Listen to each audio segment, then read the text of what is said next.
السلام عليكم ورحمة الله وبركاته. الحمد لله رب العالمين والصلاة والسلام على رسوله الأمين وعلى آله وأصحابه أجمعين. أما بعد، قال الله تعالى في كلامه القديم: أعوذ بالله من الشيطان الرجيم، بسم الله الرحمن الرحيم. فآمن له لوط وقال إني مهاجر إلى ربي إنه هو العزيز الحكيم. وقال نبينا صلى الله عليه وسلم: إن الشيطان قد أئس أن يعبده المصلون في جزيرة العرب ولكن بالتحريش بينهم أو كما قال صلى الله عليه وسلم. எல்லாம் வல்ல ஏக இறைவனின் சாந்தியும் சமாதானமும் நம் அனைவர் மீதும் என்றென்றும் நிலவட்டுமாக. எல்லாம் வல்ல அல்லாஹுவின் மகத்தான அருளும் அவனுடைய வற்றா பெருங்கருணையும் நம் அனைவர் மீதும் என்றென்றும் பொழியட்டுமாக. அருமையான தோழர்களே, புனிதமான இந்த தியாக திருநாள் ஹஜ்ஜு பெருநாளுடைய நாட்களில் உங்களை எல்லாம் இந்த காலை நேரத்திலே சந்திப்பதில் மெத்த மகிழ்ச்சி அடைகிறேன். இன்றைய தினத்தின் மிக முக்கியமான முதலாவது அமலாக இருக்கக்கூடிய பெருநாள் தொழுகை தொழுவதற்கு முன்பு இன்றைய தினத்தின் சில சிந்தனைகளாக ஒரு சில விஷயங்களை உங்களுக்கு நான் நினைவுபடுத்த விரும்புகிறேன். இந்த ஹஜ்ஜு பெருநாளுடைய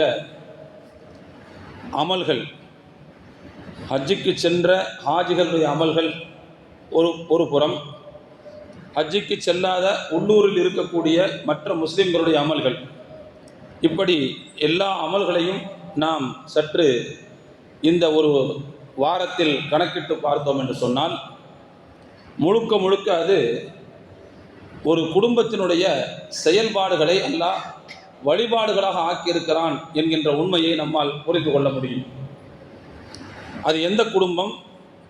தியாகத்திற்கு பெயர் போன ஹஜ்ரத் இப்ராஹிம் அலைஹிஸ்ஸலாம் அவர்களுடைய குடும்பத்தின் சில இயல்பான செயல்பாடுகளை அல்லாஹ் காலம் உள்ளளவும் நினைவு கூறத்தக்க வழிபாடுகளாக இந்த முஸ்லிம் சமூகத்திற்கு அல்லாஹ் ஆக்கி கொடுத்திருக்கிறார்.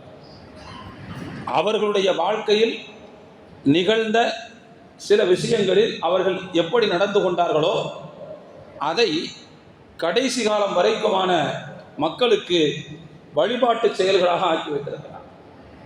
நீங்கள் ஹஜ்ஜுக்கு சென்றிருக்கக்கூடிய ஹாஜிகள் செய்யக்கூடிய அமல்களை எல்லாம் பாருங்கள். அவர்களுக்கு ஏற்பட்ட சில நேரங்களில் ஒரு தருணத்தில் அவர்கள் செய்த செயலை அல்லாஹ் ஹஜ்ஜின் அமலாக ஆக்கியது, அவ்வளவுதான். அதுபோலத்தான் நாம் இன்றைக்கு செய்யக்கூடிய அமல்களும் ஹஜ்ரத் இப்ராஹிம் அலைஹிஸ்ஸலாம் அவர்களுடைய சுன்னத்தை, அவர்களுடைய மரபை தொடர்ந்து நினைவு கூறத்தக்க வகையிலேயே அல்லாஹ் வைத்திருக்கிறார். ஹஜ்ரத் இப்ராஹிம் அலைஹிஸ்ஸலாத்து வஸ்ஸலாம் அவர்களுடைய வாழ்க்கையில் இன்றைய தினத்தில் நாம் பாடமாக எடுத்துக்கொள்வதாக இருந்தால், முதலாவது நான் இந்த பாடத்தை இங்கே முக்கியமாக சொல்லுவேன். அவர்கள் தீமையை வெறுத்தொதுக்குபவர்களாக இருந்தார்கள், தீய இடத்தை வெறுத்தொதுக்குபவர்களாக இருந்தார்கள், தீய மனிதர்களை விட்டு விலகி ஓடக்கூடிய மனிதர்களாக இருந்தார்கள். அதுக்காக தீய மனிதர்களை அவர்கள் வெறுக்கவில்லை. அவர்கள் இனிமேல் சொல்லி திருந்துவதற்கு வாய்ப்பில்லை என்கின்ற கட்டம் வருகிற போது அவர்களோடு ஹஜ்ரத் இப்ராஹிம் அலைஹிஸ்ஸலாம் அவர்கள் கூடி குழவி கொண்டிருக்கவில்லை. அந்த ஊரை விட்டு செல்வதை தங்களுடைய பணியாக கருதினார்கள். நான் ஆரம்பத்திலே வாசித்து காட்டிய திருவசனம் இப்படித்தான் சொல்கிறது: வகால இன்னி முஹாஜிருன் இலா ரப்பி. இப்ராஹிம் அலைஹிஸ்ஸலாம் அவர்கள் சொன்னார்கள், நான் என்னுடைய இறைவனின் பக்கம் வெறுத்தொதுக்கிவிட்டு செல்பவனாக இருக்கிறேன். எதை வெறுத்தொதுக்குகிறேன்? நான் பிறந்த ஊரை வெறுத்தொதுக்குகிறேன். நான் எந்த சமூகத்திற்கு மத்தியில் பிறந்தேனோ அந்த சமூகத்தை நான் வெறுத்தொதுக்குகிறேன். நான் எந்த குடும்பத்திற்கு மத்தியில் பிறந்தேனோ அந்த குடும்பத்தை விட்டு விலகிச் செல்கிறேன். முதல்ல தந்தைட்டு அவங்க ஓரிரை கொள்கையை சொன்னார்கள், ஏற்றுக்கொள்ளவில்லை. எவ்வளவோ போராடி பார்த்தார்கள். கடைசியில் அவங்களுக்கு வேற வழியே தெரியல.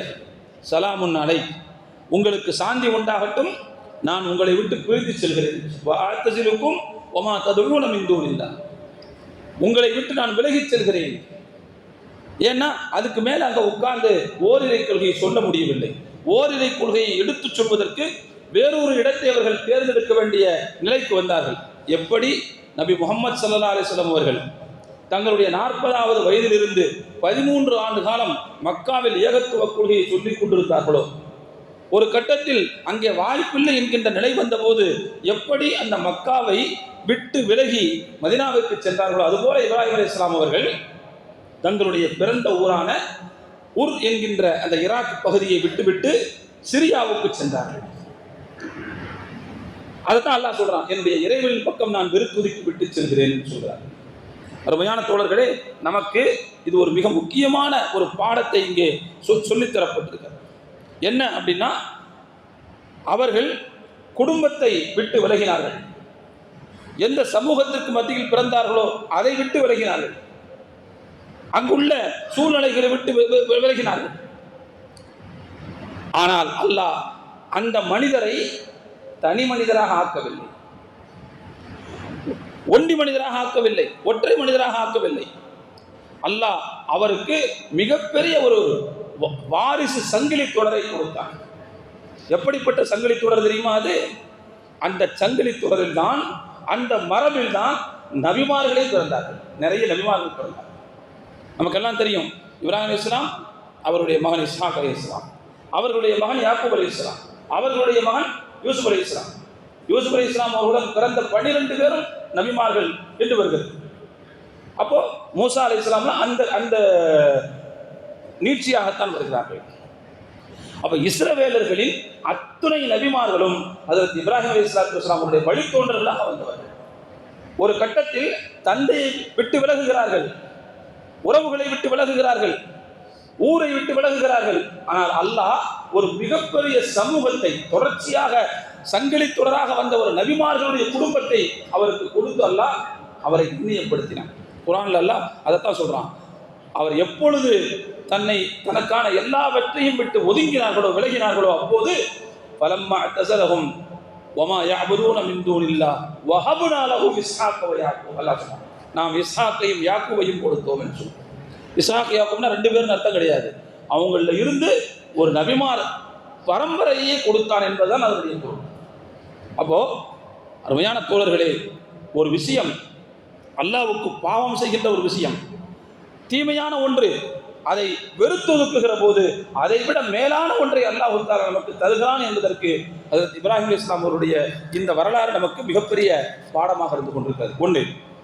ரெண்டாவது, நாம் நல்ல முஸ்லீமாக வாழ வேண்டும் என்று சொன்னால் முதலாவது நல்ல மனிதர்களாக வாழ வேண்டும். நல்ல மனிதர்களாக இல்லாதவர்கள் நல்ல முஸ்லீம்களாக இருக்க முடியாது. நமக்கு சொல்லப்பட்டிருக்கிற எல்லா இபாதத்துகளும் நம்மை சீர்திருத்துவதற்காக, நம்முடைய மனதை பக்குவப்படுத்துவதற்காக, நம்முடைய செயலை ஒழுங்குபடுத்துவதற்காக, சொல்லப்போனால் நம்மை செதுக்குவதற்காகத்தான் அல்லாஹ் நமக்கான இபாதத்துகளை கொடுத்தார். இபாதத்துகள் என்பது, வழிபாடுகள் என்பது வெறுமனே சடங்குத்தனமாக செய்யப்படக்கூடியது அல்ல. அந்த இபாதத்தின் உயர் இலக்கு என்ன அப்படின்னு சொன்னா, நாம் சீர்திருந்துவது, நம்மை நாமே சீர்திருத்திக் கொள்வது, நல்ல மனிதனாக நாம் மாறுவது, அதுதான் இபாதத்துகளுடைய அடிப்படையான நோக்கம்.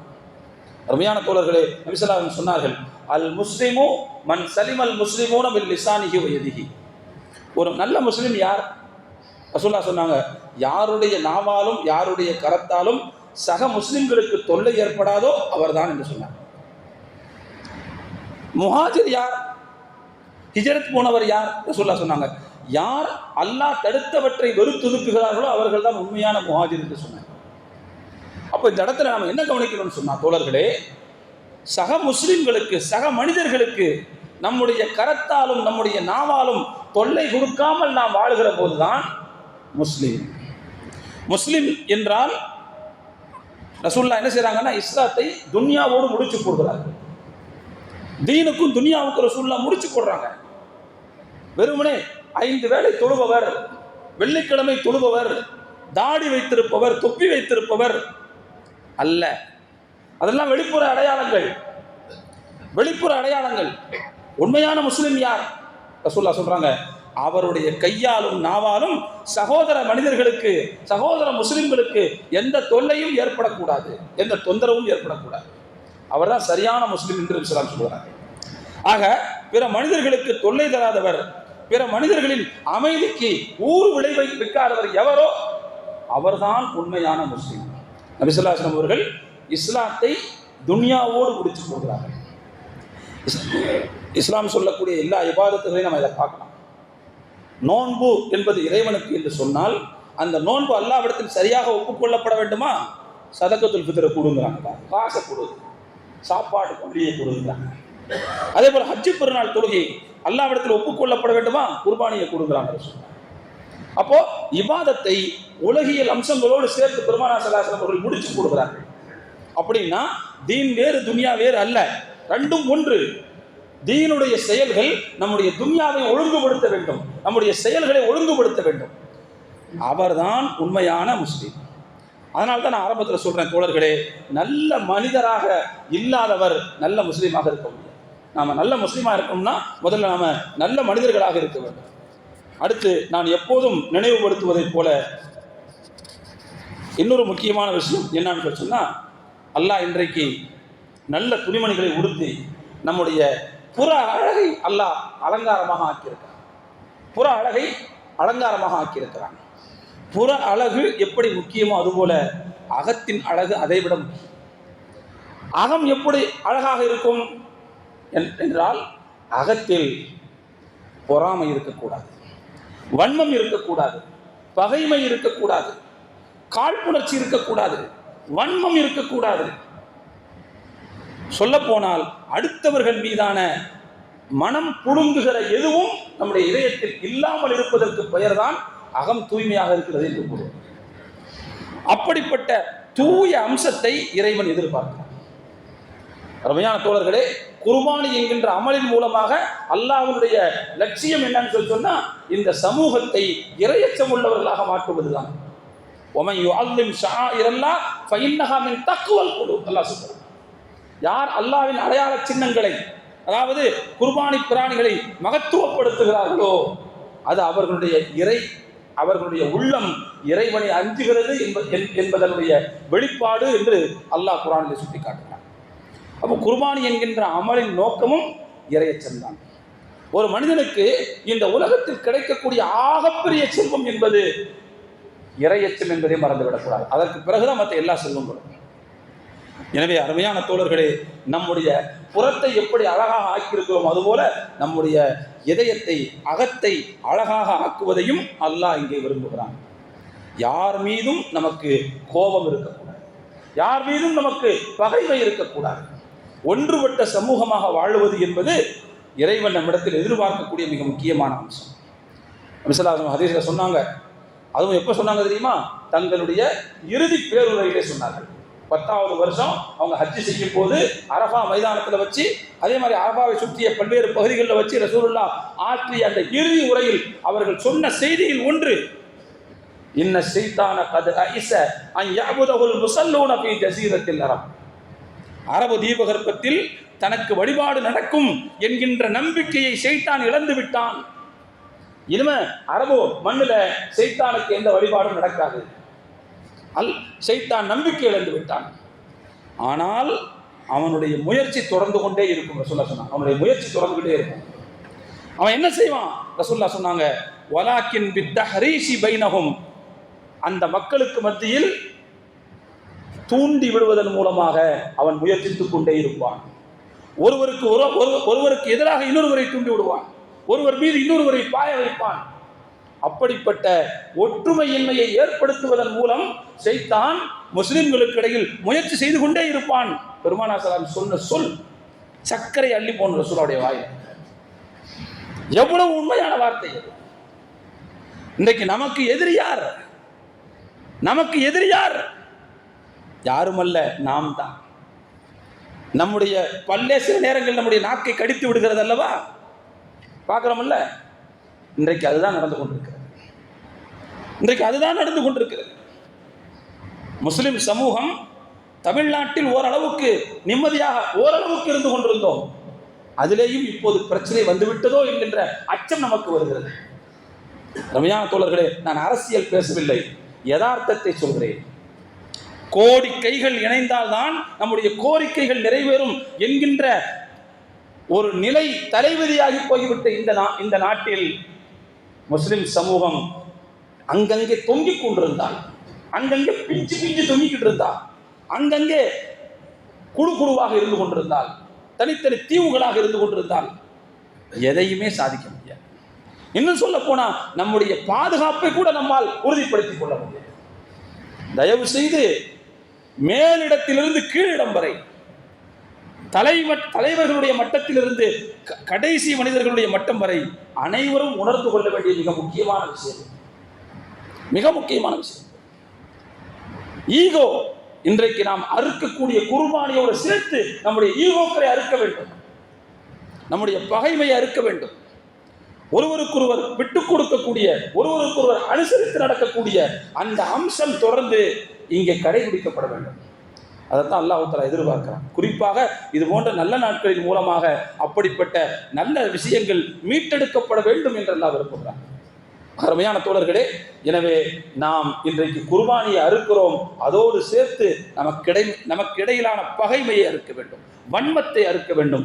ஈகோ, நாம் பெரியவன் நீ பெரியவன் அப்படிங்கிற அந்த எண்ணத்தை அறுக்க வேண்டும். எல்லாத்தையும் அறுத்து அல்லாஹ்வுக்காக விட்டுடிக்கிற அந்த நிலைமைக்கு நாம் செல்வதை அல்லாஹ் தஆலா எதிர்பார்க்கிறார். இறுதியில் ஒரே ஒரு செய்தியை மட்டும் சொல்லி நாம் முடிச்சுக்கிற அருமையான தோழர்களே, அடுத்து நாம் தொழ வேண்டியது இருக்கிறது. குர்பானி கொடுக்க வேண்டிய அந்த அமல்கள்லாம் செய்ய வேண்டியிருக்கு. இந்த குர்பானி கொடுக்குற நேரத்தில் சில முக்கியமான விஷயங்களை மக்கள் தவற விட்டு விடுகிறார்கள். என்ன செய்கிறாங்கன்னு சொன்னால், ஒன்றுக்கும் மேற்பட்ட ஆடுகளை குர்பானி கொடுக்கக்கூடிய இடங்களில் அந்த அந்த அந்த ஆடுக்கு முன்னாடியே வச்சு கத்தி ஏற்றிக்கிறது, ஒரு ஆடு பார்க்க இன்னொரு ஆட்டை அறுப்பது, இது போன்ற வேலைகளை செய்கிறார்கள்.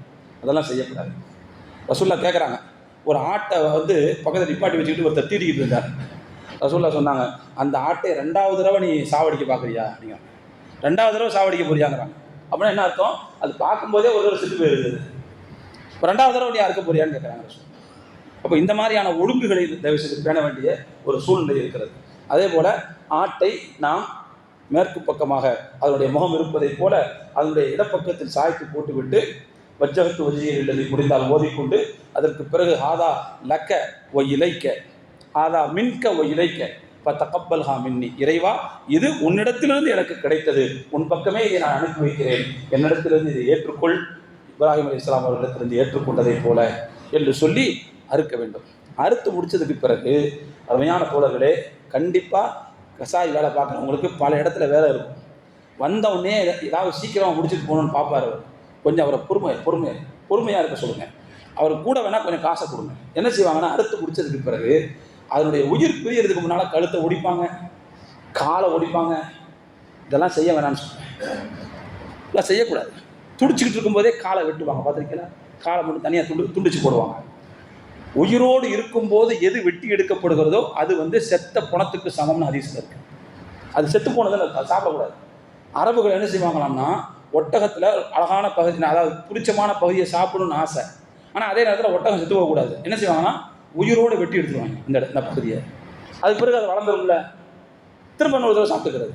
ரசூலுல்லாஹ் சொன்னாங்க, மா குத்தியா மினல் பஹீமத்தி வஹிய ஹய்யத்துன் ஃபஹுவ மையத்துன்னு சொன்னாங்க. உயிரோடு இருக்கும்போது எது வெட்டி எடுக்கப்படுதோ அது செத்த சவத்துக்கு சமம்னு சொன்னாங்க. அப்போ எனவே அறுத்து முடித்ததற்கு பிறகு முழுமையாக உயிர் பிரிவதற்கு முன்பு தோலை உரிக்கிறது, காலை வெட்டுறது, இதெல்லாம் தவறு. இதையெல்லாம் நம்ம என்ன செய்யணும்? ரசூலுல்லாஹ் சொல்கிறாங்க, எந்த செயலை செய்தாலும் அதில் ஒரு ஒழுங்கு வேண்டும்ங்கிறாங்க ரசூலுல்லாஹ். அப்போ இதனுடைய ஒழுங்குகள் இது என்பதை நாம் புரிந்து கொள்ள கடமைப்பட்டிருக்கிறோம். இறுதியாக இன்னொரு செய்தியை சொல்லி முடிச்சுக்கிறேன். நம்முடைய தொழுகை, பெருநாள் தொழுகை, ஹஜ்ஜு பெருநாள், அதாவது ஈதுல் அதுஹா தொழுகை 2 ரக்காத்தை அதிகப்படியான தக்பீர்களுடன் இந்த இமாமை பின்தொடர்ந்து கிபிலாவை முன்னோக்கி அல்லாஹ்வுக்காக தொழுகிறேன் என்று தக்பீர் கட்டிக்கொள்ள வேண்டியது. அதாவது மனசில் நினைச்சா போதும், ஆயாரா சொல்லணும்னு அவசியம் இல்லை. நவைத்து அன் முசல்லிய சலாத்த ஈதில் அதுஹா ரக்காத்தைனி அதா அன் முஸ்தக்பிரன் இலல் கஅபத்தி ஷரீஃபத்தி மஅமூமன் லில்லாஹி அல்லாஹு அக்பர். 2 ரக்காத் தொழுகை நம்ம எல்லோருக்கும் தெரியும். அதிகப்படியான 6 தக்பீர்களை நாம் இதில் சொல்லுவோம். முதலாவது ரக்காத்தில் தக்பீர் கட்டுவோம். கட்டினவுடனே சனா ஓத வேண்டும். அதற்கு பிறகு இமாம் 3 தக்பீர்கள் சொல்லுவார். ஒவ்வொரு தக்பீரின் போதும் கையை உயர்த்தி கீழே போட வேண்டும். இந்த 3வது தக்பீர் சொல்வார்ல, அந்த தக்பீர் சொல்லும்போது கையை உயர்த்தி கட்டிக்கொள்ள வேண்டும், அப்பொழுது கீழே போடக்கூடாது. அதற்கு பிறகு அல்ஹம்து சூரா இமாம் ஓதுவார், துணை சூரா ஓதுவார். அதற்கு பிறகு வழமையான தொழுகைகளைப் போல ருக்கு சுஜூதுகள் நடக்கும். அதுக்கு பிறகு 2வது ரக்காத்தில் எழுதுவார். 2வது ரக்காத்தில் அல்ஹம்து சூரா துணை சூரா ஓதிவிட்டு ருக்கு செல்வதற்கு முன்பு ஒரு 3 தக்பீர்கள் சொல்வார்கள். இந்த 3 தக்பீர்களின் போதும் கையை உயர்த்தி கீழே தொங்க விட்டுக் கொள்ள வேண்டும். 4வது ஒரு தடவை தக்பீர் சொல்வார். அது ருக்குவுக்கு எப்போதும் செல்வதற்கு சொல்வார் அல்லவா, அந்த தக்பீர் அது. அப்பொழுது கையெல்லாம் உயர்த்தக்கூடாது. சாதாரணமாக தக்பீர் சொன்னவன ருக்குவுக்கு போயிட முடியாது. அதற்கு பிறகு வழமையான அம்சங்களுடன் ருக்கு சுஜூது அத்தஹியாத்துடன் இந்த தொழுகை நிறைவடையும். எல்லாம் வல்ல இறைவன் இன்றைய தினம் நாம் செய்யக்கூடிய தொழுகை, அதற்கு பிந்தைய குர்பானி தர்மங்கள் அனைத்தையும் அல்லாஹ் முறையாக நிறைவாக ஏற்றுக்கொண்டல் புரிவானாக என்று துஆ செய்து என்னுடைய உரையை நிறைவு செய்கிறேன். வஆகிரு தஅவானா அனில் ஹம்துலில்லாஹி ரப்பில் ஆலமீன். அஸ்ஸலாமு அலைக்கும் வரஹ்மத்துல்லாஹி வபரகாத்துஹு.